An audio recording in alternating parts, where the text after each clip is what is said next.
Radio Library. Radio Library with RJ Radish.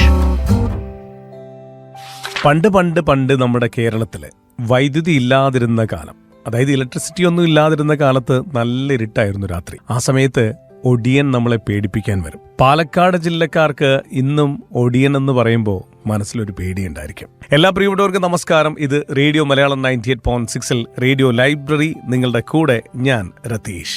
അധികാരം കൊണ്ട് നമുക്ക് എന്തുണ്ടാക്കാം? പേടി ഉണ്ടാക്കാം. ആ പേടി വെച്ചൊരാളിനെ അല്ല, ഈ ലോകം തന്നെ നമ്മുടെ മടിസഞ്ചിയിലാക്കാം. മറ്റുള്ളവരുടെ പേടിയാണ് ഒടിയന്റെ കഞ്ഞി. പേടി വന്നാൽ പിന്നെ ആളുകൾക്ക് പുത്തിയും ബലവും ഉണ്ടാവില്ല. പിന്നെ അവൻ പുത്തി കൊണ്ടല്ല, കണ്ണുകൊണ്ടാണ് എല്ലാം കാണുന്നത്. ഇല്ലാത്ത കാര്യമാണെങ്കിലും അത് ഉണ്ടെന്നുള്ള ഉറപ്പുവരുത്തലിലാണ് ഒടിയന്റെ മിടുക്ക്. ഒടിയനെ കുറിച്ച് നമുക്കിന്ന് കൂടുതൽ അറിഞ്ഞാലോ? സന്തോഷ് എച്ചിക്കാനത്തിന്റെ മാതംഗലീല എന്ന പുസ്തകമാണ് ഇന്ന് റേഡിയോ ലൈബ്രറിയിൽ നമ്മൾ പരിചയപ്പെടാനായിട്ട് പോകുന്നത്. ഈ പുസ്തകം ഇന്ന് പരിചയപ്പെടുത്താനായിട്ട് നമ്മളുടെ കൂടെ എത്തിയിട്ടുള്ളത് പ്രതിഭ രതീഷാണ്. നമസ്കാരം, റേഡിയോ ലൈബ്രറിയിലേക്ക് സ്വാഗതം. നമസ്കാരം രതീഷ്, വളരെ സന്തോഷം. സന്തോഷ് എച്ചിക്കാനത്തിന്റെ ആദ്യ നോവലായ മാതംഗലീല പരിചയപ്പെടുത്താനായിട്ട് ഇന്നിവിടെ എത്താൻ കഴിഞ്ഞതിൽ. ശരിക്കും പാലക്കാടിനെ കുറിച്ച് അറിയാവോ, അല്ലെങ്കിൽ ഒടിയനെ കുറിച്ചൊക്കെ അറിയാവോ? അതിനുശേഷമാണ് ഈ പുസ്തകം വായിച്ചു തുടങ്ങിയത്. പാലക്കാട് കുറച്ചു നാൾ താമസിച്ചിട്ടുണ്ടെന്നൊരു പരിചയമുണ്ട്. ഒടിയൻ നമ്മൾ കഥകളായി കേട്ടിട്ടുള്ള ഒരു കാര്യമുണ്ട്. പിന്നെ ഒടിയൻ സിനിമ വന്ന ശേഷമാണ് സത്യം പറഞ്ഞാല് എനിക്ക് തോന്നുന്നു നമ്മള് മറ്റു ജില്ലക്കാരൊക്കെ ഈ ഒടിയൻ എന്നൊരു സംഗതിയെ പറ്റി കൂടുതലായിട്ട് അറിഞ്ഞിട്ടുണ്ടാവുക, അല്ലെങ്കിൽ അന്വേഷിച്ചിട്ടുണ്ടാവുക. ഈ നോവല് പറയുമ്പോ ഒരു ഒടിയൻ എന്നുള്ള ഒരു ത്തിന്റെ പശ്ചാത്തലം ഉണ്ട് എന്ന് വേണമെങ്കിൽ പറയല്ലേ, അങ്ങനെ തന്നെയാണ് ഉണ്ട്. പക്ഷെ ഇത് പറയുന്ന ഒത്തിരി കാര്യങ്ങളുണ്ട്. സന്തോഷ് എച്ചിക്കാനം നമുക്ക് എല്ലാവർക്കും അറിയാം, നിരവധിയായ ചെറുകഥകൾ എഴുതി മനുഷ്യനെ വല്ലാണ്ട് ആകർഷിച്ചിട്ടുള്ള, മിനിമം കോമാലയും ബിരിയാണിയെങ്കിലും ഒരുപാട് ആളുകൾ വായിച്ചിട്ടുള്ള ചെറുകഥകളായിരിക്കും. ചില സിനിമകൾക്കും തിരക്കഥ എഴുതിയിട്ടുണ്ട്. കാസർഗോഡുകാരനായ സന്തോഷ് എച്ചിക്കാനം പാലക്കാടിന്റെ ഒരു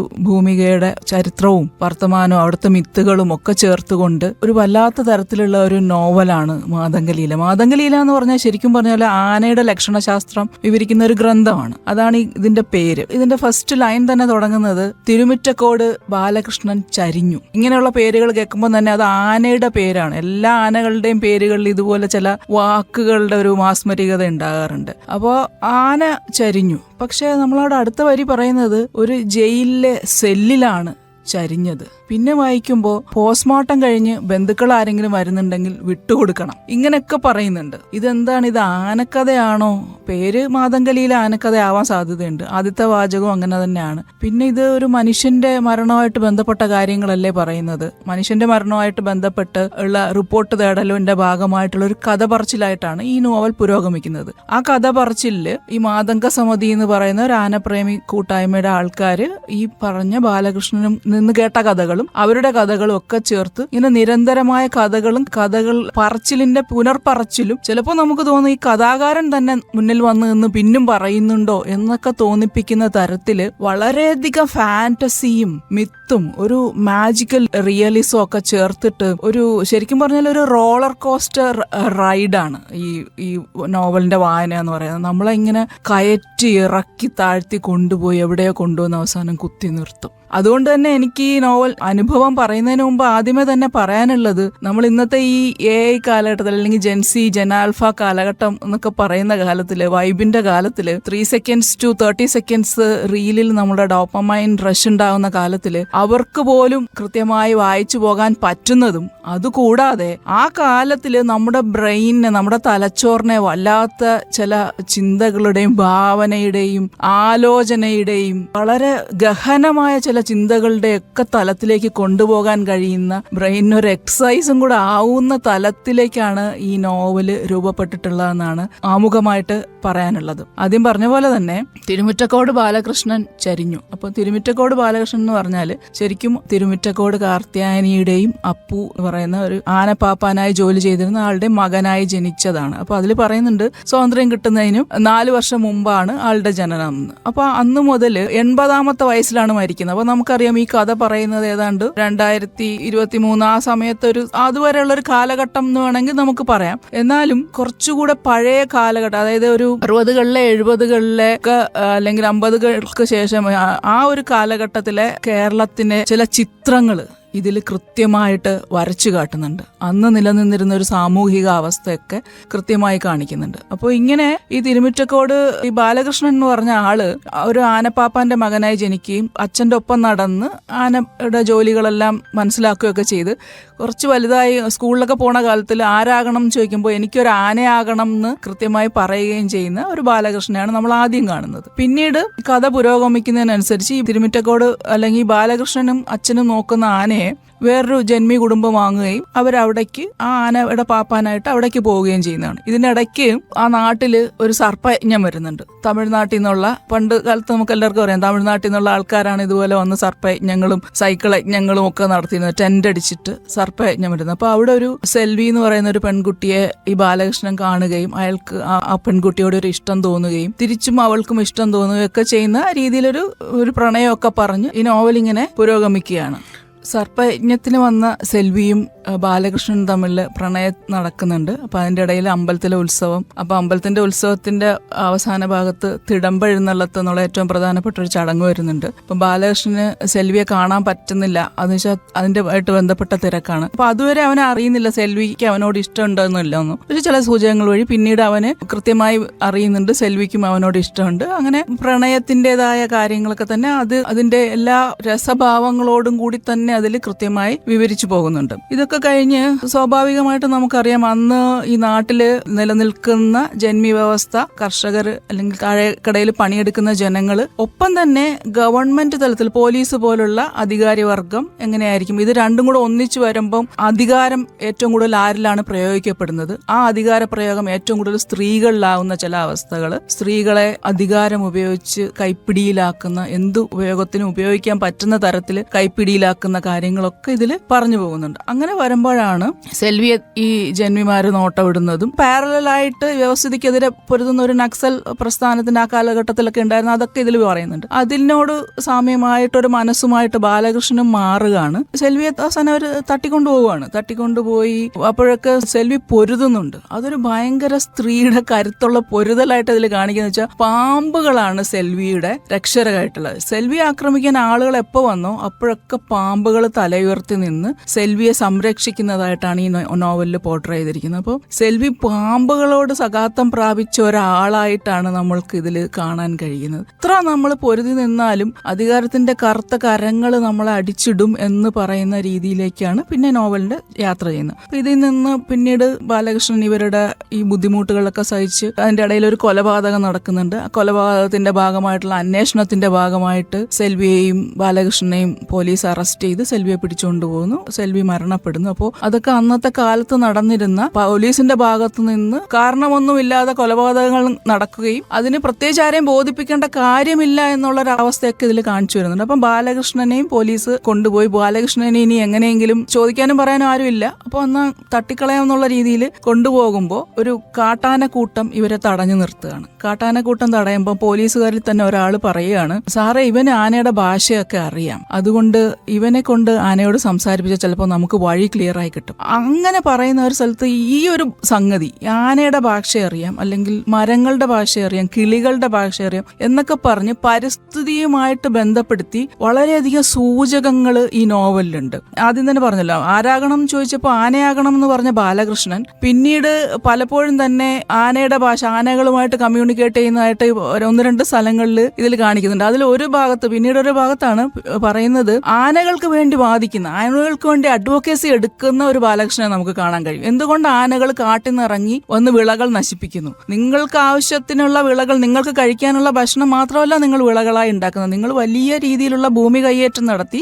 വലിയ രീതിയിൽ വിളവിറക്കി, കൃഷി ഇറക്കി, അത് കൊയ്ത് നിങ്ങൾ ലാഭം ഉണ്ടാക്കുകയാണ്. അപ്പൊ ആ ലാഭം ഉണ്ടാക്കലിന്റെ ഒരു പങ്കിന് ആനയ്ക്കും അർഹതയുണ്ടെന്നുള്ള രീതിയിലുള്ള ഒരു അഡ്വക്കേസി നടത്തി നിങ്ങൾ ആദ്യം അവർക്ക് അവരുടെ ഭക്ഷണത്തിന് പരിഹാരം ഉണ്ടാക്കൂ എന്ന രീതിയിൽ ആനകളുമായി സംസാരിച്ച്, ഇതാണ് എനിക്ക് നിങ്ങളോട് പറയാനുള്ള, ആനയുടെ അഡ്വക്കേസി നടത്തുന്ന ഒരു ബാലകൃഷ്ണനെ നമുക്ക് ഇതിന്റെ ഇടയിൽ നോവലിസ്റ്റ് കാണിച്ചു തരുന്നുണ്ട്. അപ്പൊ ഈ നേരത്തെ പറഞ്ഞ കൊലപാതകമായിട്ട് ബന്ധപ്പെട്ട് തീർത്തുകളയാൻ കൊണ്ടുപോകുന്ന ബാലകൃഷ്ണൻ ആനയോട് സംസാരിക്കുമ്പോൾ ബാലകൃഷ്ണൻ വളരെ ബുദ്ധി ഉപയോഗിച്ച് ആനകളോട് കാര്യങ്ങളൊക്കെ പറയുമ്പോൾ, എന്നെ ഈ പോലീസുകാരിൽ നിന്ന് രക്ഷിക്കണം, എനിക്കിങ്ങനെ ഒരു ലക്ഷ്യമുണ്ട്, എനിക്ക് എന്റെ ഏറ്റവും പ്രിയപ്പെട്ടവളെ വധിച്ച അവരെ ഇല്ലാതാക്കേണ്ടുന്ന ഒരു ലക്ഷ്യം എനിക്കുണ്ട്, ആ ഒരു ഇതിന് വേണ്ടിയിട്ട് എന്നെ നിങ്ങൾ രക്ഷിച്ച് കൊണ്ടുപോകണം എന്ന് ആനയോട് പറയുമ്പോൾ ആന ബാലകൃഷ്ണനെ കൊമ്പിൽ കോരി തട്ടിയെടുത്ത് കാട്ടിന്റെ ഉള്ളിലേക്ക് ഓടി മറയുന്നതായിട്ടാണ് നോവലിൽ കാണിക്കുന്നത്. അപ്പോൾ പോലീസുകാർ ഇത് കണ്ട് ഭീതിപ്പെട്ട് ബാലകൃഷ്ണൻ എവിടേക്ക് പോയി എന്ന് അറിയാണ്ട് മടങ്ങിപ്പോണം. ഈ ആനകള് കൊണ്ടുപോയി നിർത്തുന്നത് തെച്ചോരൻ എന്ന് പറയുന്ന ഒരാളിന്റെ കുടിലിന്റെ മുന്നിലാണ്. ഈ തെച്ചോരനാണ് ഇതിലെ ഒടിവിദ്യയുടെ ആശാനായിട്ട് അവതരിപ്പിച്ചിരിക്കുന്നത്. നേരത്തെ പറഞ്ഞ പോലെ, ആദ്യം തന്നെ രതീഷ് പറഞ്ഞ പോലെ, പാലക്കാട് ജില്ലയിൽ അല്ലെങ്കിൽ ആ ജില്ലയോട് ചുറ്റുവട്ടത്ത് കിടക്കുന്ന ജില്ലകളുടെ സമീപ ബോർഡറിംഗ് പ്രദേശങ്ങളിലൊക്കെ പണ്ട് നിലനിന്നിരുന്ന ഒരു മിത്താണ്. അതായത് നമ്മൾ ശരിക്കും അതിന്റെ ഒരു കാര്യം ആലോചിച്ചിട്ടുണ്ടെങ്കിൽ, പണ്ട് തൊട്ടുകൂടാത്തവരും തീണ്ടിക്കൂടാത്തവരും ഉണ്ടായിരുന്ന കാലത്ത് പകല് പുറത്തിറങ്ങാൻ അധികാരമില്ലാതിരുന്ന ഒരു ജനത രാത്രി കാലങ്ങളിലാണ് അവർ പുറത്തിറങ്ങിയിരുന്നത്. അപ്പൊ അവര് ചിലപ്പോൾ അവരുടെ ഒരു സ്വാതന്ത്ര്യ ഉപയോഗത്തിന്റെ ഭാഗമായിട്ടോ അല്ലെങ്കിൽ രാത്രി പുറത്തിറങ്ങാൻ വേണ്ടിയുള്ള ഒരു അതെങ്കിലും ഉപയോഗിക്കാൻ വേണ്ടിയിട്ടുള്ള സ്വാതന്ത്ര്യത്തിന്റെ ഭാഗമായിട്ട് അവർ ചിലപ്പോ വല്ല പശുവിന്റെ തലയോ ഒക്കെ എടുത്ത് തലയിൽ വെച്ചിട്ട് അങ്ങനെ നടന്ന്, അല്ലെങ്കിൽ ഇരുട്ടാണല്ലോ, അപ്പൊ എന്ത് രൂപം കണ്ടാലും നമ്മൾ പേടിക്കുന്ന, ഒരു ഇലയനങ്ങിയാലും പേടിക്കുന്ന ആ ഒരു സമയത്ത് ഇങ്ങനെയുള്ള ചില കൺകെട്ട് വിദ്യകളിലൂടെ മാനായും മയിലായും മൃഗങ്ങളായും ഒക്കെ മാറി വന്നു നടന്നിരുന്നു എന്നാണ് ആ ഒടിവിദ്യയെ കുറിച്ച് പറയുന്ന ഒരു മിത്തുള്ളത്. ശരിക്കും അതിന്റെ പിന്നിൽ ഉണ്ടായിരുന്ന കാര്യം, അന്ന് തൊട്ടുകൂടായ്മയെ അല്ലെങ്കിൽ അതിജീവിക്കാൻ വേണ്ടി മറ്റുള്ളവരെ പേടിപ്പിച്ച് തന്റെ അതിജീവനം നടത്താനുള്ള മാർഗമായിട്ട് ചില ജാതി ഗ്രൂപ്പുകൾ ചെയ്തിരുന്ന, അല്ലെങ്കിൽ അങ്ങനെ ആ തൊട്ടുകൂടായ്മയിൽ അനുഭവിച്ചിരുന്ന, ഏറ്റവും തീക്ഷ്ണമായി അനുഭവിച്ചിരുന്ന ചിലർ ചെയ്തിരുന്ന ഒരു വിദ്യ തന്നെയായിരുന്നു ഒടിവിദ്യ എന്ന് പറയുന്നത്. അപ്പൊ അങ്ങനെ ആ ഒടിവിദ്യക്ക് എങ്ങനെ ഒരു ഒടിയനായി മാറാം എന്നൊക്കെ ഇത് വളരെ വിശദമായിട്ട് ഇതിൽ പറയുന്നുണ്ട്. ഒടിയനായിട്ട് നമുക്ക് എങ്ങനെ മാറാൻ പറ്റും എന്നൊക്കെയുള്ള കാര്യങ്ങൾ. അപ്പൊ ആ ഒടിവിദ്യ പഠിക്കാനായിട്ടാണ് ബാലകൃഷ്ണൻ തെച്ചോരൻ മൂത്താപ്പന്റെ അടുത്തേക്ക് എത്തുന്നത്. ഒടിവിദ്യയെ നമ്മൾ ഈ പറഞ്ഞ പോലെ വേറൊരു രാഷ്ട്രീയ മാനം നൽകി വേണമെങ്കിൽ നമുക്ക് വായിക്കാവുന്ന ഒരു സംഗതി തന്നെയാണ്. അതായത് അവരുടെ അതിജീവനത്തിന്റെ, അവരുടെ നിലനിൽപ്പിന്റെ പ്രശ്നമായിട്ട് ഈ പേടിപ്പെടുത്തലിനെ അവർ ഉപയോഗിച്ചിരുന്നു. അപ്പൊ അവരോട് പറയുന്നുണ്ട്, ഇനിയിപ്പോ കറണ്ട് വന്നു, നിങ്ങളെ എന്ത് ചെയ്യുമെന്ന് കാണാമടാ എന്ന് പറയുന്ന ഒരു ലൈനും ഇതിനകത്ത് ഉണ്ട്. സന്തോഷ് ചിക്കാനത്തിന്റെ മാതംഗലീല എന്ന നോവലാണ് നമ്മളിങ്ങനെ കേട്ടുകൊണ്ടിരിക്കുന്നത്. ഇവിടെ ബാലകൃഷ്ണൻ ഒടിയനാകാൻ പോകുന്ന കാര്യങ്ങളിലേക്കാണ് നമ്മൾ എത്തിക്കൊണ്ടിരിക്കുന്നത്. നമ്മുടെ നോവലിലെ നായകൻ ഒടിവിദ്യ പഠിക്കാനായിട്ട് തച്ചോരൻ മൂപ്പന്റെ അടുത്തെത്തി. അങ്ങനെ തച്ചോരൻ മൂത്താപ്പന്റെ അടുത്തെത്തിയ ബാലകൃഷ്ണൻ മൂത്താപ്പന്റെ കൂടെ താമസിച്ച്, മൂത്താപ്പന്റെ കുടുംബത്തിലുള്ള ആൾക്കാരൊക്കെ ഉണ്ട്, ഭാര്യയുണ്ട്, മകള്, മകന്, അങ്ങനെയൊക്കെയുള്ള ആൾക്കാരെയൊക്കെ പറ്റി ഇതിൽ പറയുന്നുണ്ട്. ഓരോരോ സംശയങ്ങൾ ചോദിക്കണം. അപ്പൊ തെച്ചോരന്റെ ചില വർത്തമാനങ്ങൾ കേട്ടാൽ നമുക്ക് തോന്നും, ഇയാൾക്ക് ഇത്രയും പ്രപഞ്ചത്തെക്കുറിച്ചുള്ള വിജ്ഞാനമുണ്ടോ? അങ്ങനെയുള്ള ചില സൂചകങ്ങളൊക്കെ ഉണ്ട്. ബാലകൃഷ്ണൻ എങ്ങനെ, എന്റെ സെൽവി മരിച്ചിട്ടില്ലെങ്കിൽ എന്തുകൊണ്ട് തിരിച്ചു കൊണ്ടുവരാൻ പറ്റില്ല, എവിടെയാണ് എന്റെ സെൽവി മരിച്ചിട്ടുണ്ടോ എന്നൊക്കെയുള്ള നിരന്തരമായ ചോദ്യങ്ങൾ ചോദിക്കുമ്പോൾ തെച്ചോരൻ ബാലകൃഷ്ണനോട് ഇങ്ങനെ പറഞ്ഞു കൊടുക്കുകയാണ്, താരാപഥം, നക്ഷത്രക്കൂട്ടം എന്നൊക്കെ പണ്ട് നീ സ്കൂളിൽ കേട്ടിട്ടില്ലേ? ബാലകൃഷ്ണൻ തലയാട്ടി. ഞാനിപ്പോ പറഞ്ഞ പോലെ കണ്ടതും കാണാത്തതും ചേർന്ന ഈ അണ്ടകടാഹത്തിന്റെ ഒരു തുള്ളിയാണ് ഈ ഭൂമി. അതിൽ തന്നെയുള്ള ഒരു തുള്ളിയാണ് ഈ ഭൂമിയിലെ ജീവജാലങ്ങള്. അതിനകത്തെ ഒരു തുള്ളിയാണ് നമ്മള് മനുഷ്യന്മാര്. ആ ജീവന്റെ കടലിനുള്ളിലെ ഒരു തുള്ളിയാണ് നീയ്. ആ തുള്ളിയെ രണ്ടായി കീറിയോ അതിലൊന്ന് ആത്മാവും മറ്റേത് ശരീരവുമാണ്. പക്ഷേ അതിന്റെ ഉള്ളിലും മരണത്തിനും അപ്പുറത്തുള്ളത് മനുഷ്യന് പിടുത്തം കിട്ടാത്തതുമായ ഒരു മഹാപ്രപഞ്ചമുണ്ട്. ഇങ്ങനെയൊക്കെ പറഞ്ഞിട്ട് പിന്നെ പറയുന്നുണ്ട്, കറണ്ട് എങ്ങനെയാണ് ഉണ്ടാവുന്ന, ബാറ്ററിയില് കറണ്ടിൽ കൂടിയല്ലേ മൈക്ക് പാടണത്, ആ കറണ്ട് ഊർജ്ജമാണ്. അതുപോലെ വൈദ്യുതോർജ്ജം, മൈക്കിലോട് പുറത്തു വരുമ്പോൾ അത് ശബ്ദോർജ്ജമായി മാറുന്നു എന്ന് പറഞ്ഞ പോലെ മനുഷ്യൻ മരിച്ചാലും അവന്റെ ആത്മാവ് ഊർജ്ജമായി നിലനിൽക്കും എന്ന് പറഞ്ഞ് കുറെ കാര്യങ്ങൾ ഇതുമായിട്ട് ബന്ധപ്പെട്ട്, നമ്മൾ ആ കാലത്തൊക്കെ നിലനിന്നിരുന്ന സംഗതികളുമായിട്ടൊക്കെ ബന്ധപ്പെട്ട് തന്നെയാണ്. അങ്ങനെയുള്ള ഒരു തെച്ചോരനെയും നമുക്കിതിൽ കാണാൻ പറ്റും. അതായത് പ്രകൃതിയുമായി ഇണങ്ങി ജീവിക്കുന്ന മനുഷ്യന്റെ ജ്ഞാനം എവിടെ നിന്ന് വരുന്നു എന്നൊരു ചൂണ്ടിക്കാട്ടലാണ് നോവലിസ്റ്റ് അതിലൂടെ പറയാൻ ശ്രമിച്ചതെന്ന് മനസ്സിലാക്കാനാണ് ഞാൻ അതിനെ ഇഷ്ടപ്പെടുന്നത്. അപ്പൊ അങ്ങനെ തെച്ചോരന്റെ അടുത്ത് വയ്ക്കുമ്പോൾ വേറൊരു ഇൻട്രസ്റ്റിംഗ് ആയിട്ടൊരു കഥാപാത്രം ഇതിനകത്തുണ്ട്, താഴമ്പൂ. ഒരു പ്രധാന കഥാപാത്രം, റോള് വൈസ് എന്നുള്ളതിനേക്കാളും ഒരു കീ കഥാപാത്രം എന്ന് തന്നെ നമുക്ക് പറയാൻ പറ്റുന്ന ഒരു പെൺകുട്ടിയാണ് താഴമ്പൂ എന്നൊരു കഥാപാത്രമുണ്ട്. അവളുടെ മകൻ ഒരു മയിലാണ്, കടമ്പൻ. മയിലിനെ അടവച്ചു വിരിച്ച താഴമ്പൂവിന്റെ കഥ പറയുന്നുണ്ട്. മയിലിന്റെ പുറത്ത് കയറി യാത്ര ചെയ്യുന്ന താഴമ്പൂ. ആ താഴമ്പൂ കുറച്ചു കഴിയുമ്പോൾ നമ്മൾ കാണുന്ന കർഷക തൊഴിലാളി സ്ത്രീകളെ സംഘടിപ്പിക്കുന്ന കർഷക തൊഴിലാളി സ്ത്രീകളുടെ ഒരു നേതാവായിട്ടൊരു താഴമ്പൂവിനെ ഇതിൽ അവതരിപ്പിക്കുന്നുണ്ട്. ഇതിലൊക്കെ കൂടെ ആ പേരിലൂടെ പ്രകൃതി സ്നേഹത്തിന്റെ അല്ലെങ്കിൽ പരിസ്ഥിതിയുടെ ചില സംഗതികൾ, സാമാന്യ ബുദ്ധിയിൽ ഒരു മയിലിനെ എങ്ങനെയാണ് ഒരു സ്ത്രീക്ക് മകനായി ഉണ്ടാവുക എന്നൊരു സാമാന്യ ബുദ്ധി ഉണ്ടെങ്കിലും ആ ബുദ്ധിക്ക് അപ്പുറത്തേക്ക് നമ്മളെ കൊണ്ടുപോകുന്ന, നമ്മുടെ ചിന്തയെ വിടർത്തുന്ന, ഭാവനയെ വിടർത്തുന്ന ഒരു മനോഹരമായ വിവരണം തന്നെയാണ് കടമ്പന്റെയും താഴമ്പൂവിന്റെയും കാര്യം ഇതിൽ പറയുന്നത്. അപ്പൊ ഈ താഴമ്പൂവിനും ബാലകൃഷ്ണനോട് അതിയായ പ്രണയം തോന്നുകയാണ്. പക്ഷെ സെൽവിയില് മനസ്സർപ്പിച്ച ബാലകൃഷ്ണന് മറ്റൊന്നിലേക്കും കോൺസെൻട്രേറ്റ് ചെയ്യാൻ പറ്റാത്തൊരു സ്ഥിതിയിലുള്ള ഒരു ബാലകൃഷ്ണനാണ് ഇതിൽ കാണിച്ചുകൊണ്ടിരിക്കുന്നത്. പിന്നെ തെച്ചോരനുമായിട്ട് ബന്ധപ്പെട്ട കുറെ കഥകളുണ്ട്. തെച്ചോരന്റെ വെള്ളാങ്കരി എന്ന് പറയുന്ന ഒരു മകൻ ഇതുപോലെ ഒടിയെടുക്കുകയും വേറൊരാളെ കൊല്ലാൻ വേണ്ടിയിട്ട്, അതായത് ഹൈദരാലി എന്നൊരു കഥാപാത്രത്തിൽ ഇതിൽ വരുന്നുണ്ട്. ഹൈദരാലി എന്ന് പറഞ്ഞാൽ ഒരു പട്ടാളത്തിൽ ജോലിക്ക് പോയ ഫുട്ബോൾ പ്രേമിയായ ഒരു മനുഷ്യനാണ്. പക്ഷെ പട്ടാളത്തിൽ ജോലിക്ക് പോയി ഒരു യുദ്ധത്തിൽ അയാൾക്ക് വെടികൊണ്ടിട്ട് ഫുട്ബോൾ കളിക്കാൻ പറ്റാത്ത അവസ്ഥ ഉണ്ടാവുകയും എന്നാൽ തന്റെ അദമ്യമായ ഫുട്ബോൾ പ്രേമം ഉള്ളിൽ കൊണ്ട് നടന്ന് ഇയാൾ നാട്ടിൽ വന്ന് കൃഷി ചെയ്ത് കൃഷിയുടെ ഒപ്പം ബിസിനസ്, വാഴക്കൊല കൃഷി ചെയ്ത് ചിപ്സ് ബിസിനസ് ചെയ്ത് നല്ല പൈസ ഉണ്ടാക്കി നിറയെ ഭൂമിയൊക്കെ വാങ്ങിച്ച് ഇങ്ങനെ ജീവിക്കുന്ന ഒരു മനുഷ്യനായിട്ടാണ് ഹൈദരാലിയെ കാണിക്കുന്നത്. അപ്പൊ ഹൈദരാലി ഇതിനിടയിൽ ഒരു ഇല്ലത്ത് നിന്നും പുറത്താക്കാൻ ഒരു കാരണമുണ്ട്. അതിലും കുറെ നമ്മളെങ്ങനെയാണ് സ്ത്രീകളോട് ഈ സാമൂഹ്യ വ്യവസ്ഥ പെരുമാറുന്നത് എന്നുള്ളത് ആ ആര്യ അന്തർജനം മുംതാസ് ആയ കഥകളിൽ അതിലൂടെയൊക്കെ കൃത്യമായി വിവരിക്കുന്നുണ്ട്. ഇല്ലത്ത് നിന്ന് പുറത്തായ ആര്യ അന്തർജനത്തിനെ ഭാര്യയായി സ്വീകരിച്ച് ആ നാട്ടിലെ ഒരു അറിയപ്പെടുന്ന ഒരു പ്രമാണിയായിട്ട് ഫുട്ബോൾ കളിക്കുന്ന കുട്ടികളെയൊക്കെ പ്രൊമോട്ട് ചെയ്യുന്ന ഒരു ക്ലബ്ബൊക്കെ ഉണ്ടാക്കി അതിനു വേണ്ടിയൊക്കെ ജീവിക്കുന്ന ഒരാളായിട്ടാണ് കാണിക്കുക. അപ്പം ഇല്ലത്ത് നിന്നുള്ള ഒരു കുട്ടിയെ കൊണ്ടുപോയ ആര്യ, പക്ഷെ അതിനു മുമ്പ് ഒരു സംഗതി ഉണ്ട്. ഈ ആര്യയെ ഇല്ലത്തു നിന്ന് പുറത്താക്കിയതാണ്. അവർക്ക് അപമാനം ഉണ്ടാക്കിയെന്ന് പറഞ്ഞ് പുറത്താക്കിയ ആര്യയെ മറ്റൊരാൾ കല്യാണം കഴിക്കുമ്പോൾ, മറ്റൊരു മതത്തിൽപ്പെട്ട ഒരാൾ കല്യാണം കഴിക്കുമ്പോൾ ഞങ്ങൾക്ക് അപമാനമാണെന്ന് പറഞ്ഞ് തിരിച്ചു പിടിക്കാൻ ശ്രമിക്കുന്നതും അതിനെ എതിർത്ത് ആര്യ ഹൈദരാലിയോടെ ജീവിക്കുകയും ചെയ്യുകയാണ്. അപ്പൊ അതുകൊണ്ട് ഹൈദരാലിക്ക് ഒരു ഒടി വയ്ക്കുകയാണ് ഈ ഇല്ലത്തുകാര്. ആ ഒടിയെ ഏറ്റെടുക്കുന്ന ആളാണ് ഈ വെള്ളാങ്കിരി എന്ന് പറയുന്ന നമ്മുടെ തെച്ചോരന്റെ മകനായിട്ടുള്ള ആള്. അപ്പോൾ ഈ വെള്ളാങ്കിരി പക്ഷെ ഒടി പരാജയപ്പെടും. അപ്പൊ പരാജയപ്പെട്ട് കഴിഞ്ഞാൽ ഈ വിശ്വാസപ്രകാരം ഒരു പോത്തായിട്ടാണ് വെള്ളാങ്കിരി മാറുന്നത്. പരാജയപ്പെട്ട് കഴിഞ്ഞാൽ ഒരിക്കലും തിരിച്ച് മനുഷ്യനാവാൻ പറ്റില്ല.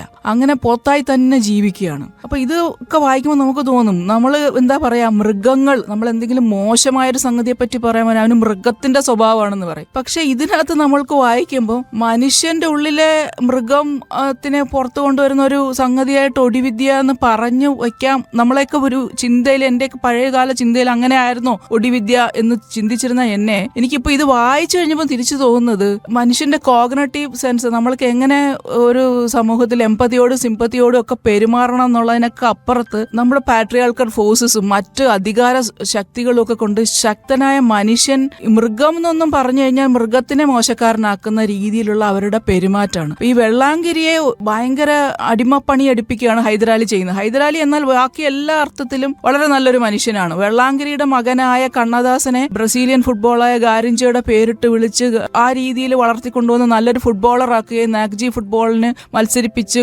വെള്ളിക്കപ്പ് എടുക്കുന്ന കഥയൊക്കെ ഇതിൽ പറയുന്നുണ്ട്. എത്രയും കണ്ണദാസന് സപ്പോർട്ട് കൊടുക്കുന്നത് ഹൈദരാലിയാണ്. അപ്പോൾ നമുക്ക് ഭയങ്കര കൺഫ്യൂസ്ഡ് ആവും, മനുഷ്യനാണോ മൃഗമാണോ ആരാണ്? ഇതിനകത്തൊരു ബ്ലാക്ക് ആൻഡ് വൈറ്റ് എന്നൊരു സാധനമില്ല. നല്ലത് ചീത്ത എന്നൊക്കെ നമുക്ക് എവിടെ വരയ്ക്കാൻ പറ്റും എന്നൊക്കെയുള്ള ഒരുപാട് കൺഫ്യൂഷൻസ് ഉണ്ടാക്കുന്ന ഒരു വായനയാണ് ഇതിലൂടെ തരുന്നത്. അപ്പൊ അങ്ങനെ താഴമ്പൂവിന്റെ കാര്യം പറഞ്ഞു, ഹൈദരാലിയുടെ കാര്യം പറഞ്ഞു, ഇനി ഇതുപോലെ കുറെ ക്യാരക്ടേഴ്സ് ഉണ്ട് ഇതിനകത്ത്. വളരെ ഡീറ്റെയിൽഡ് ആയിട്ട് എങ്ങനെ നമുക്ക് ഒടിയനായി മാറാം, അതിന്റെ രംഗങ്ങളൊക്കെ വായിക്കുമ്പോൾ കുറച്ച് നല്ല രീതിയിൽ ആ വിവരണങ്ങളൊക്കെ ഇങ്ങനെയൊക്കെ മനുഷ്യന്മാര് ചെയ്യുമായിരുന്നു, അല്ലെങ്കിൽ ഇത് ഉണ്ടായിരുന്നോ, ഭാവനയാണോ എന്നൊക്കെ തോന്നുന്ന രീതിയിലാണ് ഒടിവിദ്യക്ക് വേണ്ടിയുള്ള തൈലം ഉണ്ടാക്കുന്ന കഥയും അത് കഴിഞ്ഞ് ഒടിമാറി മനുഷ്യൻ എങ്ങനെയായി മാറുന്ന ആ ഭാവനയൊക്കെ ഭയങ്കര മനോഹരമായിട്ട് നമുക്ക് ഉള്ളിൽ ആ ഒരു സംഭ്രമം ജനിപ്പിക്കുന്ന തരത്തിൽ തന്നെയാണ് ഇതിൽ വിവരിച്ചിട്ടുള്ളത്. അങ്ങനെ ഈ ഒടിയനാവാൻ നടന്ന അവസാനം ഇയാള് ഒടിയുടെ വിദ്യ എല്ലാം പഠിച്ചു. പിന്നെ ഇയാൾ കാത്തിരിക്കുവാണ് ഈ പോലീസുകാർക്ക് വേണ്ടി. ഇതിനിടയ്ക്ക് സെൽവിയെ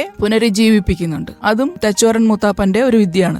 സെൽവിയെ പുനരുജ്ജീവിപ്പിക്കുന്നത് ഇതുപോലെ മറ്റൊരു മനയില് മരണപ്പെട്ട, അല്ലെങ്കിൽ വീട്ടുകാരാൽ തന്നെ ഡൊമസ്റ്റിക് വയലൻസാൽ തന്നെ കൊല ചെയ്യപ്പെട്ടത്, അവർക്ക് അഭിമതമല്ലാത്ത കാര്യങ്ങൾ ചെയ്യുന്നവരെ കൊല ചെയ്ത് കളയുന്ന രീതിയിലുള്ള ആ ഒരു സാമൂഹ്യ വ്യവസ്ഥയിൽ കൊല ചെയ്യപ്പെട്ട പെൺകുട്ടിയെ, പാർവതിയുടെ ആത്മാവിനെ കൊണ്ട് സെൽവിയെ പുനരുജ്ജീവിപ്പിക്കുകയാണ്. പക്ഷെ നമ്മൾ അപ്പോഴും കാണുന്നത് ഈ ദേഹവും ദേഹിയും തമ്മിൽ, ആത്മാവ് പാർവതിയാണ്, ശരീരം സെൽവിയാണ്. കറുത്ത സെൽവി, വെളുത്ത പാർവതിയും. അപ്പൊ ഈ കറുപ്പും വെളുപ്പും തമ്മിലുള്ള ചില സംഗതികൾ, അത് വളരെ ഒരു വലിയൊരു വല്ലാത്ത രീതിയിൽ ഇന്നും നിലനിൽക്കുന്ന ചില മനുഷ്യന്റെ ഉള്ളിലൊക്കെ ഉള്ള ചില സംഗതികളുമായിട്ട് ചേർത്ത് വെച്ചിട്ട് ആ ഒരു ഭാഗം എനിക്ക് തോന്നുന്നു ഞാനൊന്ന് വായിക്കാം. അതായത് കറുപ്പില് ഏത് നിറം ചേർത്താലും കറുപ്പാകും, മനുഷ്യന്റെ കാര്യത്തിൽ മാത്രം അത്യാവശ്യം അത് വേറെയാണ്. വെളുപ്പ് ഏത് കറുത്തവനെയും വലിച്ച് വെളുപ്പാക്കും, വെളുക്കാൻ കറുപ്പിന് ഇഷ്ട, അങ്ങനെയല്ലാത്ത കുറച്ചാളുകളെ ഈ ലോകത്തുള്ളൂ. സെൽവിന്റെ കാര്യത്തിലും നടന്നിരിക്കുന്നത് ഇതന്നെയാ. അപ്പോ ഇതിലെ മുഖ്യപ്രതി ഈ നാനല്ലേ? അപ്പോ ഈ ശിക്ഷ പോക്കണം കെട്ട ഈ നാൻ തന്നെ അനുഭവിക്കണ്ടേ? അതായത് സെൽവി പാർവതി എന്നുള്ള രണ്ട് ക്യാരക്ടേഴ്സ് തമ്മിലുള്ള ഒരു ദേഹി സംവാദം എന്നുള്ള നിലയിലാണ് ഇത് അവതരിപ്പിച്ചിരിക്കുന്നത്. പക്ഷെ അതിന് പുറത്തേക്ക് ഒരു വലിയൊരു അർത്ഥം നമുക്ക് വായിക്കുന്നവർക്ക് അതിന്റെ ഉള്ളിൽ നിന്ന് മനസ്സിലാക്കാൻ പറ്റുന്നുണ്ട്. ഒടിവിദ്യയൊക്കെ പഠിച്ച ബാലകൃഷ്ണൻ അവസരത്തിനായി കാത്തിരിക്കുകയാണ്. അപ്പൊ ഇതിന്റെ ഇടയിൽ കുറെ സംഭവ വികാസങ്ങൾ ഉണ്ടാകുന്നുണ്ട്. അപ്പൊ അവരെങ്ങനെയോ അറിയുന്നുണ്ട് ഈ പാർവതി എന്ന് പറഞ്ഞ ഈ മനയിലെ കുട്ടി വേറെ എവിടെ ഒരു സ്ഥലത്ത് ജീവിക്കുന്നുണ്ട് എന്ന് അറിവ് കിട്ടിയിട്ട് പോലീസ് അവരെ അന്വേഷിച്ച് വരുന്നതും ഒക്കെ ആയിട്ടുള്ള രംഗങ്ങൾ ഇതിൽ പോകുന്നുണ്ട്. ഈ രംഗങ്ങളുടെ ഇടയിൽ വേറൊരു കാര്യം കൂടി ഇതിന്റെ ഇടയിൽ പറയേണ്ടതുണ്ട്. അതായത് ഹൈദരാലിയുടെ ഭാര്യയായി ആര്യ അന്തർജനം വരുന്നുണ്ട്. അപ്പൊ അവരുടെ ആകെ മഹറായിട്ട് ഒരു കാര്യമാണ് ആവശ്യപ്പെടുന്നത്. അവരെ ബുദ്ധിമുട്ടിച്ച ഒരാളിന്റെ തല വേണമെന്ന് പറയും. ഈശ്വരപ്പണിക്കരുടെ തല കൊണ്ടുവരും. എന്നിട്ട് അതിനോട് ചെയ്യാൻ പറ്റുന്ന കാര്യങ്ങളൊക്കെ ചെയ്തിട്ട് അവസാനത്തെ ആഗ്രഹം എന്നുള്ള നിലയ്ക്ക് ഒരു നെല്ലിമരമായിട്ട് അയാൾ മുളച്ചു വരും എന്നാണ് പറയുന്നത്. അപ്പം ഹൈദരാലിയുടെ വീട്ടിന്റെ മുറ്റത്ത് തന്നെ അത് കുഴിച്ചിടുകയും ഒരു വലിയ നെല്ലിമരം ഉണ്ടാവുകയും ആ നെല്ലിമരത്തിലെ നെല്ലിക്ക തിന്നുന്നവർക്കെല്ലാം വല്ലാത്തൊരു മധുരം തോന്നുകയും അത് ഈ കഥ പറയുമ്പോൾ കഥ പറയുന്ന ശിവദാസൻ എന്ന് പറയുന്ന ആള് തന്നെ പറയുന്നുണ്ട്, ബാലേട്ടന്റെ കൂടെ ഞാനും അവിടെ പോയിട്ടുണ്ട്, ഞാൻ അതിലെ നെല്ലിക്കയും തിന്നിട്ടുണ്ട്. അതിൽ നിന്നൊരു നെല്ലിക്ക പൊട്ടിച്ച് ചവച്ചിത്തിരി വെള്ളവും കുടിച്ചാൽ എന്താണെന്നറിയില്ല, ഈ ലോകത്തെ എല്ലാ സ്ത്രീകളോടും നമുക്ക് വല്ലാത്തൊരു സ്നേഹം തോന്നും. കാമമല്ല, സ്നേഹം. കാമുകയോ ഭാര്യയോ പെങ്ങളോ മക്കളോ കൂട്ടുകാരിയോ ആരായാലും അവരെയൊക്കെ കാണണമെന്നും കേൾക്കണമെന്നും സഹായിക്കണമെന്നും ഒക്കെ തോന്നും. അമ്മയാണെങ്കിൽ പറയാതെ അടുത്തു ചെന്ന് ആ മടിയിൽ കുറച്ചുനേരം വെറുതെ കിടക്കാൻ തോന്നും. ഇങ്ങനെ ഒരു ജെൻഡർ പെർസ്പെക്റ്റീവിൽ കൂടെ വേണമെങ്കിൽ നമുക്ക് ഈ നോവലിനെ വായിക്കാൻ പറ്റുന്ന നിരവധിയായ സൂചകങ്ങൾ ഇതിൽ കൊടുത്തിട്ടുണ്ട് എന്ന് കൂടി പറയാൻ ഞാൻ ആഗ്രഹിക്കുകയാണ്. അങ്ങനെ അവസാനം ഈ പോലീസ് ജീപ്പ് വരുന്നതും പോലീസ് ജീപ്പ് കാട്ടാനക്കൂട്ടം തടഞ്ഞു നിർത്തി ആനയായ ബാലകൃഷ്ണൻ, ഒടിവിദ്യ സ്വീകരിച്ച് ആനയായ ബാലകൃഷ്ണൻ ജീപ്പ് മറിച്ചിട്ട് പോലീസുകാരെ കൊല്ലുന്നതായിട്ടാണ് കഥ. അപ്പോ പിന്നീട് ഒടിമാറി ബാലകൃഷ്ണൻ നോർമൽ മനുഷ്യനായി. അപ്പം കേസ് നടക്കുമ്പോൾ സംശയമാണ്, ആന ചെയ്ത കുറ്റത്തിന് മനുഷ്യനെ ശിക്ഷിക്കാൻ പറ്റുമോ? ആനയാണോ മനുഷ്യനാണോ കുറ്റം ചെയ്തത്? ഇങ്ങനെയുള്ള ചിന്തകൾ നമ്മളെയും ഒക്കെ വല്ലാണ്ട് ഈ മനുഷ്യ മൃഗ എന്നുള്ള ടെർമിനോളജിയിൽ വല്ലാത്ത ചില സ്ഥലങ്ങളിൽ കൊണ്ട് നിർത്തുന്നുണ്ട്. അപ്പോ ആദ്യം പറഞ്ഞ പോലെ ഇതൊരു വല്ലാത്തൊരു റോളർ കോസ്റ്റർ റൈഡ് തന്നെയാണ് ഈ നോവലിന്റെ വായന എന്ന് പറയുന്നത്. ഇതില് നമുക്ക് ഈ നോവലിനെ ഭംഗിയുള്ള ഫാന്റസി നോവലായിട്ട് വായിക്കാം, മാജിക്കൽ റിയലിസത്തിന്റെ അങ്ങേയറ്റത്ത് നിൽക്കുന്ന ഒരു നോവലായിട്ട് വായിക്കാം, ഒരു രാഷ്ട്രീയ നോവലായിട്ട് വായിക്കാം. അതെന്താണ് ഓരോ വ്യക്തിയുടെയും രാഷ്ട്രീയ നിലപാട് എന്നുള്ളത് കൃത്യമായി നമ്മുടെ ഉള്ളിൽ നമ്മുടെ പിന്നും കുത്തി ഓർമ്മിപ്പിക്കുന്ന ഒരു നോവലായിട്ട് നമുക്ക് ഇതിനെ വായിക്കാം. അതായത് അധികാര ശക്തികളുടെ, പാട്രിയാർക്കൽ ശക്തികളുടെ സാമൂഹ്യ വ്യവസ്ഥയെ ഒടിയിൽ നിന്ന് ഫാന്റസിയും ചേർത്ത് വല്ലാത്തൊരു ഒടിവിദ്യ തന്നെയാണ് സന്തോഷ് എച്ചിക്കാനം എന്നുള്ള നോവലിസ്റ്റ്. ഒടിവിദ്യ എന്ന് പറയുന്ന അത് എത്രത്തോളം നമുക്ക് ഫാന്റസി ആണോ അല്ലെങ്കിൽ എത്രത്തോളം നമ്മളെ കൺഫ്യൂസ്ഡ് ആക്കുമോ അതുപോലൊരു ഒടിവിദ്യ തന്നെയാണ് ഈ നോവലിന്റെ രചനയില് സന്തോഷ് എച്ചിക്കാനം എന്നുള്ള നോവലിസ്റ്റ് ഉപയോഗിച്ചിരിക്കുന്ന രീതി. എല്ലാവർക്കും വളരെ ഭംഗിയായി ഒറ്റ ഇരിപ്പിന് തന്നെ വായിച്ചു തീർക്കാൻ പറ്റുന്ന ഒരു മനോഹരമായ ഒരു നോവലായിട്ട് തന്നെ ഇതിനെ അടയാളപ്പെടുത്തി പറയുവാൻ ആഗ്രഹിക്കുകയാണ്. ഈ നോവൽ വായിച്ചു തീരുമ്പോൾ നമ്മൾ കൂടുതൽ കാര്യങ്ങൾ മനസ്സിലാക്കുന്നുണ്ട്. ഒന്ന്, പരിസ്ഥിതിയെ വളരെ മനോഹരമായിട്ട് നമ്മൾ ഇനി പരിപാലിക്കുന്നുണ്ടായിരിക്കും, സ്നേഹിക്കുന്നുണ്ടായിരിക്കും. ഒരു പരിസ്ഥിതി അവബോധം വളർത്തിയെടുക്കാനുള്ള കാര്യങ്ങൾ കൂടി ഈ നോവലിലൂടെ പറഞ്ഞു തരുന്നുണ്ടല്ലേ? അതെ, നമുക്കിപ്പോ അതിനകത്ത് ഈ താഴമ്പൂവിന്റെയും കടമ്പൻ എന്ന് പറയുന്ന മയിലിന്റെയും അല്ലെങ്കിൽ ആനഭാഷയുടെ വേണ്ടിയുള്ള സംഗതികളിലും അല്ലെങ്കിൽ തെച്ചോരന്റെ വേറെ ഒരുപാട് കാര്യങ്ങളുണ്ട്. ഈ പച്ചിലകൾ ശേഖരിച്ച് ചില കാര്യങ്ങൾ ചെയ്യുന്ന ഒക്കെ ഉള്ള കാര്യങ്ങളൊക്കെ വായിക്കുമ്പോൾ പരിസ്ഥിതിയുടെയും കൂടെ ചേർന്ന് നിർത്തിക്കൊണ്ടൊരു സംഗതി തന്നെയാണ്. അപ്പോൾ ഒരു മനുഷ്യൻ എന്നുള്ള ഒരു തനിയൊരു എക്സിസ്റ്റൻസ് അല്ല, ഇതെല്ലാം കൂടി ചേർന്നതാണ്. നമ്മുടെ ഉള്ളിലെ ചില ചിന്തകളാണ് ചില സമയത്ത് നമ്മൾ മൃഗമെന്നുള്ള സംജ്ഞ ഉപയോഗിച്ച് വിളിക്കുന്നെങ്കിലും മൃഗമല്ല, അതിനപ്പുറം വേറെ എന്തോ ഒരു സംഗതിയിലായിട്ടാണ് എന്ന രീതിയിലേക്ക് ഈ നോവലിനെ കൊണ്ട് എത്തിക്കുന്നത്. സ്ത്രീകളുടെ പ്രാധാന്യം, സ്ത്രീ കഥാപാത്രങ്ങൾക്ക് വലിയ പ്രാധാന്യം നൽകുന്നുണ്ട്. കരുത്തുറ്റ രീതിയിൽ തന്നെയാണ് ഇതിൽ അവതരിപ്പിച്ചിട്ടുള്ളത്. കരുത്തുറ്റ ധാരാളം സ്ത്രീ കഥാപാത്രങ്ങളുണ്ട്. ഇതിനകത്തൊരു വേറൊരു സംഗതിയുണ്ട്. മണ്ണാൻ എന്ന് പറയുന്ന മണ്ണ കുടുംബത്തിലെ ഒരു മല്ലിക, ഒരു കല്യാണം കഴിച്ചു. അവരുടെ ജാതിപരമായ ഒരു പരിപാടി എന്ന് വെച്ചാൽ മൂത്താള് കല്യാണം കഴിക്കും, ആ സ്ത്രീയെ ബാക്കി അനിയന്മാർക്ക് എല്ലാവർക്കും അങ്ങനെ ലൈംഗികമായി ഉപയോഗിക്കുന്ന രീതിയാണ്. പക്ഷെ അതിനെ എതിർക്കുന്ന ഒരു സ്ത്രീയുണ്ട്. ആ സ്ത്രീ പക്ഷെ അവർ മാക്സിമം പിടിച്ചു നിന്നു കുടുംബത്തിൽ നിന്ന് പോയി. പക്ഷെ അവര് ഇവരുടെ കയ്യിൽ പെട്ട് മരണോടെയാണ്. പക്ഷെ അതിനോട് അവരുടെ ഭർത്താവായിരുന്ന കുമാരൻ ചെയ്യുന്ന ഒരു പ്രതികാരമുണ്ട്. മുടിനാരില് ബന്ധിച്ചിട്ട് ചെയ്യുന്ന ഒരു പ്രതികാരമായിട്ടാണ് അതിനെ ഇതിൽ വരച്ചു കാട്ടുന്നത്. അപ്പം സ്ത്രീ കഥാപാത്രങ്ങൾ നല്ല പൊരുതുന്ന കഥാപാത്രങ്ങളുണ്ട്. അവർ പലപ്പോഴും തോറ്റു പോകുന്നുണ്ടെങ്കിൽ പോലും നമുക്ക് ആ ഒരു ശക്തി തീർച്ചയായിട്ടും ഇതിൽ കാണിച്ചു തരുന്നുണ്ട്. ഒറ്റയിരിപ്പിന് വായിച്ചു തീർക്കാൻ പറ്റുന്ന പുസ്തകമാണ്. ഒറ്റയിരിപ്പിന് വായിച്ചു തീർക്കാൻ പറ്റുന്ന ഒരു പുസ്തകം തന്നെയാണ്. ഇപ്പൊ എനിക്ക് തോന്നുന്നു ഇത് ഇറങ്ങിയിട്ട് 1 മാസം 2 മാസത്തിന്റെ ഉള്ളിലേ ആയിട്ടുള്ളൂ. പെട്ടെന്ന് എന്റെ കയ്യിൽ കിട്ടിയോ എന്തായാലും ഞാൻ വേഗം ഒറ്റയിരിപ്പിന് വായിച്ചു തീർത്തൊരു പുസ്തകം തന്നെയാണ്. അപ്പൊ വായിക്കാൻ പോകുന്നവരോട് എന്താ പറയാനുള്ളത്? വായിക്കാൻ പോകുന്നവരോട് തീർച്ചയായിട്ടും ആദ്യം പറഞ്ഞൊരു വാക്കുണ്ട്. നമ്മൾ ഈ പറഞ്ഞ ഈ AI യുഗത്തില് ജീവിക്കുമ്പോൾ നമ്മുടെ തന്നെ ബ്രെയിനിന് ഒരു എക്സസൈസ് ആയിട്ട് ഇതിനെ ഉപയോഗിക്കും. കുറെ നേരം ഫോണൊക്കെ അങ്ങോട്ട് മാറ്റി വെച്ചിട്ട് സാധാരണ ഒരു പുസ്തകം വായിക്കുന്നതിന് അപ്പുറത്തേക്കായിട്ട് നല്ലൊരു, നമ്മൾ പറയല്ലേ, തലയ്ക്കൊക്കെ നല്ലൊരു മസാജൊക്കെ കൊടുത്താൽ നമുക്ക് എന്ത് ഉന്മേഷം ഉണ്ടാവും എന്ന് പറയുന്ന പോലെ നന്നായി സ്വപ്നം കണ്ട് ഉറങ്ങാനും നന്നായി നമ്മുടെ ചിന്തകളെ ഉണർത്താനും ഒക്കെ രീതിയിൽ ഉപയോഗിക്കാൻ പറ്റുന്ന ഒരു നോവലായിട്ടും കൂടെ ഇതിനെ വായിക്കാം എന്നാണ് എനിക്ക് പറയാനുള്ളത്. തീർച്ചയായിട്ടും. എന്തായാലും ഒരുപാട് നന്ദി പ്രതിഭ രതീഷ്, ഇത്തരം ഒരു നോവൽ ഞങ്ങളെ പരിചയപ്പെടുത്തിയല്ലോ. Thank you Ratheesh. ഇങ്ങനെ ഒരു അവസരം റേഡിയോ മലയാളത്തിൽ കൂടെ മാതംഗലിയിലെ സന്തോഷ് എച്ചിക്കാനത്തിൻ്റെ മാതംഗലിയിലെ പറ്റി പ്രേക്ഷകരോട് സംസാരിക്കാൻ കഴിഞ്ഞതിൽ എനിക്കും ഒരുപാട് സന്തോഷം. നന്ദി. സന്തോഷ് എച്ചിക്കാനത്തിന്റെ മാതംഗലീല, പേര് പോലെ തന്നെ ആന കടന്നു വരുന്നുണ്ട്.